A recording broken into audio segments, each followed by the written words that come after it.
Hi guys, it's Wednesday. Today has been a very stressful day with me and Steph both having to perform our music solos, which didn't go quite so well for me. That's alright, I passed, so that's good.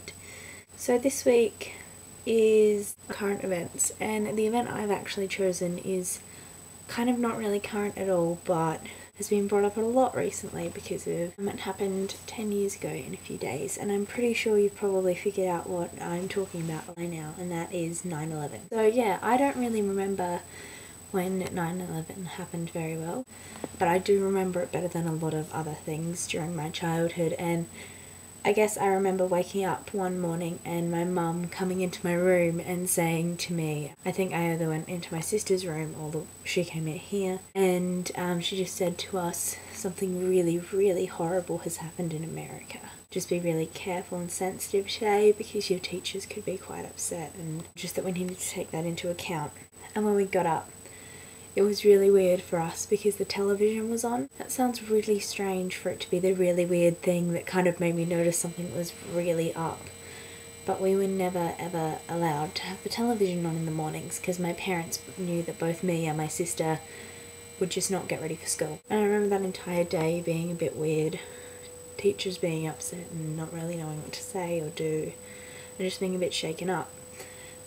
When I was 10, I had the fortunate opportunity to do some travelling. My parents decided that they wanted to take me and my sister on a trip for 5 weeks and go to like the UK and America, and we did a little bit of Canada as well, but only like Niagara Falls.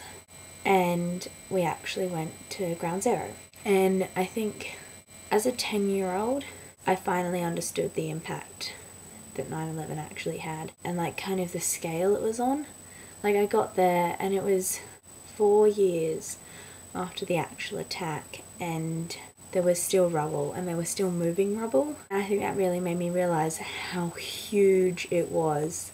It had a really big impact on me realising that this is a part of my world too, and that war is actually so close to home, and that people around me get hurt by it as well. And I think it made me feel more sympathy to the other countries that are also suffering in war from both our side and the other side. One of my favourite things during that day was we went to kind of the local church and we just sat and prayed. And a few weeks after we'd gotten home, we were watching it was like a tourist show on New York, and they were focusing on Ground Zero and kind of the places to see to find out more about it. And one of them was actually that church, because apparently it's where a lot of the victims and the survivors and the victims, because they'd lost a family member or a friend, went to just kind of be somewhere quiet out of the busyness of New York and call out to God in whatever way they can. And I also heard an amazing story. I have no idea if it's true or even if I'm actually remembering it properly,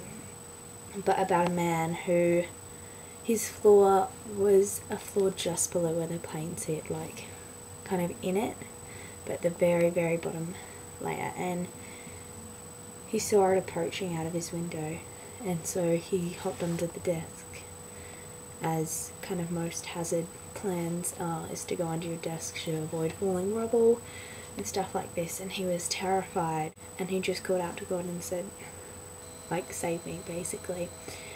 And the plane literally hit right above him, and he was fine.